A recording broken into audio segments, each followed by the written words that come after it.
नमस्कार, आप देख रहे हैं न्यूज़ 24। मैं हूं शीतल राजपूत। यूपी चुनाव से पहले भगवान कृष्ण पर सीएम योगी और अखिलेश यादव के बीच रण छिड़ गया है। मथुरा से निकली ये चुनावी जंग कृष्ण के भाई बलराम और कंस तक जा पहुंची है। सवाल यह है कि चुनाव से पहले नेता हरे कृष्ण हरे राम क्यों कर रहे हैं? इस रिपोर्ट में समझते हैं।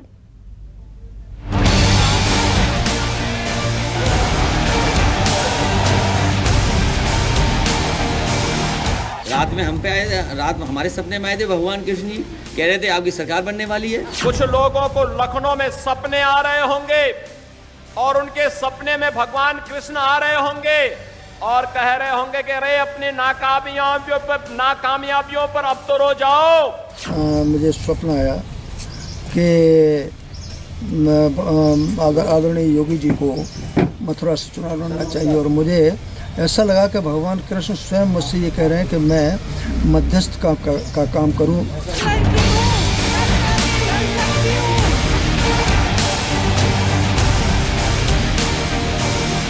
यूपी चुनाव से पहले सूबे की सियासत और नेताओं के सपनों में भगवान श्री कृष्ण की एंट्री हो चुकी है।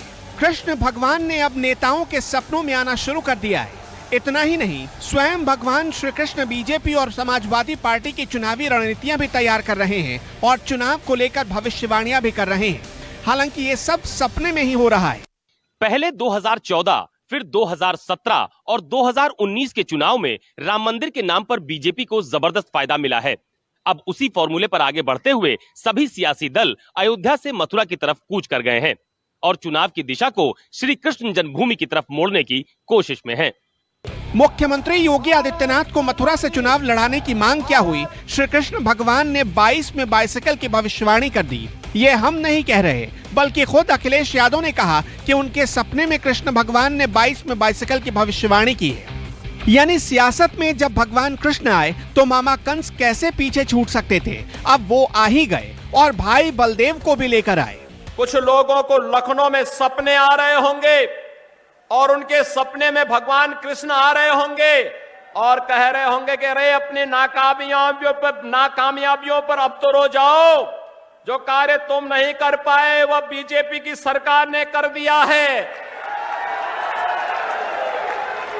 भगवान कृष्ण आज उनको कोस रहे होंगे और इसलिए कोस रहे होंगे क्योंकि भगवान कृष्ण ने उनको यह भी जरूर कहा होगा कि जब तुम्हें सत्ता मिली थी तब मथुरा, वृंदावन, बरसाना, गोकुल, बलदेव के लिए कुछ नहीं कर पाए, लेकिन वहां पर कंस को पैदा करके जवाहर बाग की घटना जरूर करवा दिए थे। रात में हम पे आए, रात में हमारे सपने में आए थे भगवान कृष्ण जी, कह रहे थे आपकी सरकार बनने वाली है। और एक बार नहीं आए, हर दिन आते हैं।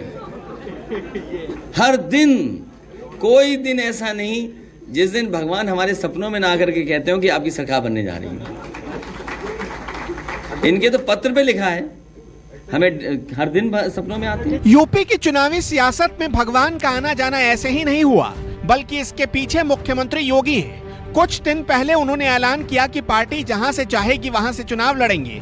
फिर क्या, उनकी पार्टी के एक वरिष्ठ नेता और सांसद हरनाथ सिंह यादव ने पार्टी अध्यक्ष जेपी नड्डा को चिट्ठी लिखकर सीएम योगी को मथुरा से चुनाव लड़ाने की मांग कर दी, जिसके बाद राजनीति में कृष्ण के नाम पर महाभारत शुरू हो गई।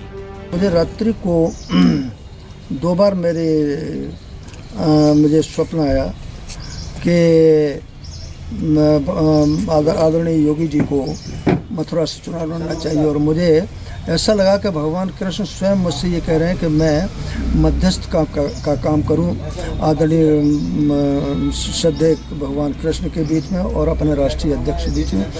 मैंने उनकी आज्ञा का, उनके निर्देश का पालन करते हुए प्रातःकाल पत्र लिखा है कि आदरणीय अध्यक्ष श्री जेपी नड्डा जी को। चुनाव से ऐन वक्त पहले मथुरा का मुद्दा ऐसे ही गर्म नहीं हुआ, इसके पीछे भी सोची समझी रणनीति बताई जा रही है। सवाल हो रहे हैं कि क्या मथुरा में योगी और अखिलेश आमने सामने होंगे? अखिलेश यादव फिलहाल आजमगढ़ से सांसद हैं और वो दावा करते हैं कि पार्टी जहां से आदेश करेगी वहां से चुनाव मैदान में उतरेंगे। उधर योगी आदित्यनाथ गोरखपुर पीठ के महंत हैं। वो लगातार 5 बार गोरखपुर से सांसद रह चुके हैं। सूत्रों की माने तो योगी के सहारे बीजेपी पश्चिमी यूपी में किसान आंदोलन के बाद की नाराजगी को कम करने की कोशिश में जुटी है। शायद यही वजह है कि योगी खुद भी मथुरा के मुद्दे को गर्म रखना चाहते हैं। प्रभु राम का भव्य मंदिर निर्माण का कार्य प्रारंभ कराएंगे। मोदी जी ने कार्य प्रारंभ करा दिया है ना, खुश हैं? अयोध्या में राम मंदिर बनने से खुश हैं सभी लोग। और अभी काशी में भगवान विश्वनाथ का धाम भी भव्य रूप से बन रहा है, आपने देख लिया ना। और फिर मथुरा वृंदावन कैसे छूट जाएगा, वहां पर भी काम भव्यता के साथ आगे बढ़ चुका है। अगर बात करें मथुरा की तो साल 2017 में चुनाव में बीजेपी के श्रीकांत शर्मा 1 लाख से ज्यादा वोट से जीते थे। बीजेपी सिर्फ 4 सीटों पर 1 लाख से ज्यादा वोटों के अंतर से जीती। उसमें 1 सीट मथुरा थी जहां उसे रिकॉर्ड वोट हासिल हुए। मथुरा को वैश्य और ब्राह्मण बहुल आबादी वाला इलाका माना जाता है। यहां पर ब्राह्मण करीब 70,000 हैं, वैश्य की आबादी 60,000 और मुस्लिम 35,000 के करीब है।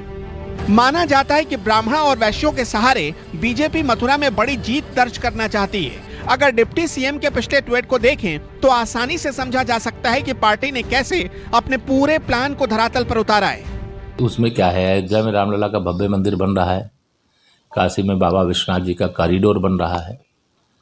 अब श्री कृष्ण जन्मभूमि पर भव्य मंदिर की प्रतीक्षा, इसके पीछे और कुछ नहीं। क्या चुनाव के एजेंडे में होगा? भाजपा के लिए चुनाव के एजेंडे में कोई मंदिर, चाहे श्री राम जन्मभूमि का विषय रहा हो, चाहे बाबा विश्वनाथ जी के मंदिर का विषय है, और चाहे श्री कृष्ण जन्मभूमि है, ये चुनाव के मुद्दे नहीं होते, ये आस्था और श्रद्धा के मुद्दे होते हैं। यानी एक तरफ बीजेपी मथुरा के सहारे आगे बढ़ रही है तो दूसरी तरफ अखिलेश यादव भी बीजेपी को उसी की पिच पर घेरने की फिराक में है। गीता में भगवान कृष्ण ने कहा है, योगः कर्मसु कौशलम, अर्थात कर्म में अपनी संलग्नता के कारण जीव परमात्मा तत्व से विमुख न हो, इस कुशलता से कर्म करने वाला व्यक्ति ही योगी होता है। लेकिन यूपी चुनाव में एक तरफ योगी हैं जो तमाम विकास योजनाओं और धार्मिक स्थानों के पथ पर आगे बढ़कर दोबारा सत्ता हासिल करना चाहते हैं, तो दूसरी तरफ साइकिल पर सवार अखिलेश यादव हैं जो बीजेपी की पिच पर आकर खेलते हुए धर्म और आस्था के कार्ड का इस्तेमाल कर रहे हैं। ऐसे में देखना यह है कि यूपी के चुनावी महाभारत में कौन विजयी होता है। Bureau report, news 24। हर चुनाव में बीजेपी अपने हिंदुत्व के एजेंडे पर मैदान में उतरती है और उसको सफलता भी मिलती है। अब समाजवादी पार्टी भी मंदिरों की परिक्रमा करने लगी है। कहा तो ये भी जा रहा है कि अखिलेश यादव अयोध्या में रामलला के दर्शन कर सकते हैं। ऐसे में सवाल यह है कि बीजेपी की रणनीति पर आगे क्यों बढ़ रहे हैं अखिलेश, इस रिपोर्ट में समझिए।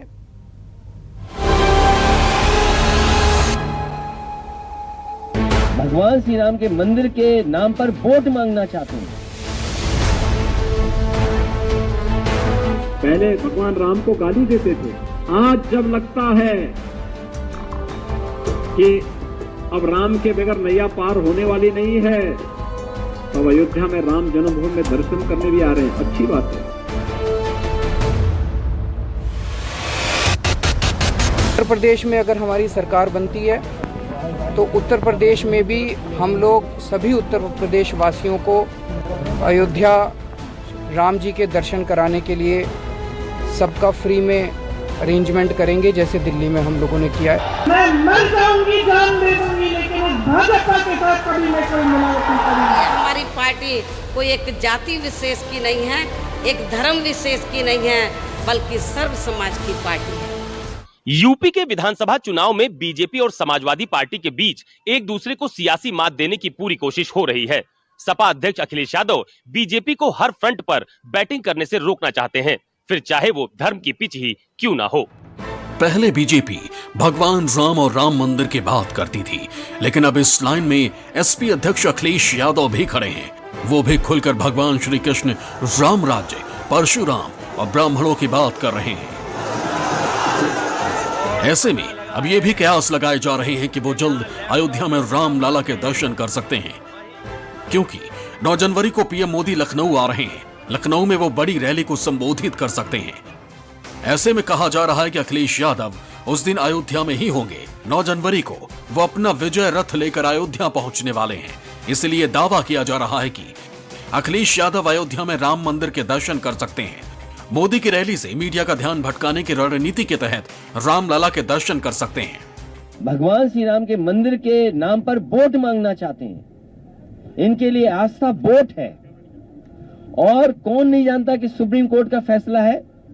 सुप्रीम कोर्ट के फैसले के बाद किसी व्यक्ति की हैसियत नहीं है कि भगवान राम श्री राम जी का मंदिर को रोक ले। इसलिए दिल्ली से लेकर के लखनऊ और लखनऊ से लेकर के दिल्ली वाले जितने भी भारतीय जनता पार्टी के नेता हैं वो झूठ बोल रहे हैं, झूठ बोलने वाले लोग हैं। इन झूठ बोलने वालों से जनता सावधान रहना, आपको धोखा दिया है। दरअसल चुनाव में बीजेपी अयोध्या का क्रेडिट ले रही है और प्रचार के दौरान मंदिर की उपलब्धि बता रही है। ऐसे में एसपी बीजेपी को ऐसा करने से रोकने की कोशिश में है।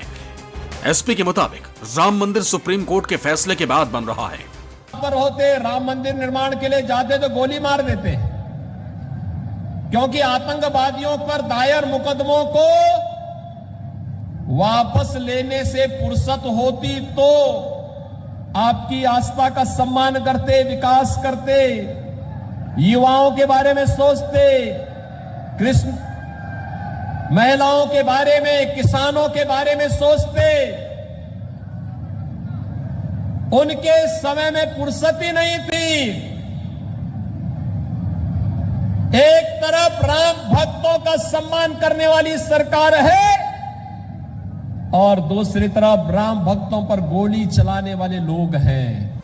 ऐसा नहीं है कि बीजेपी और एसपी ही भगवान राम से जीत का आशीर्वाद मांग रही है, बल्कि कई राजनीतिक दलों ने भी अयोध्या से ही अपने चुनावी अभियान की शुरुआत की है।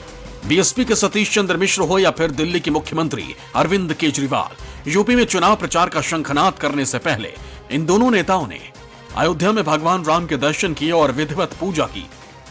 साफ है, अखिलेश यादव की सियासत बीजेपी की रणनीति के हिसाब से आगे बढ़ रही है। वो भगवान के पास और मंदिर जा रहे हैं, तो बाकी के सियासी दल भी बीजेपी के हिंदुत्व कार्ड को काउंटर करने की रणनीति के तहत मंदिरों की परिक्रमा कर रहे हैं। Bureau report, news 24।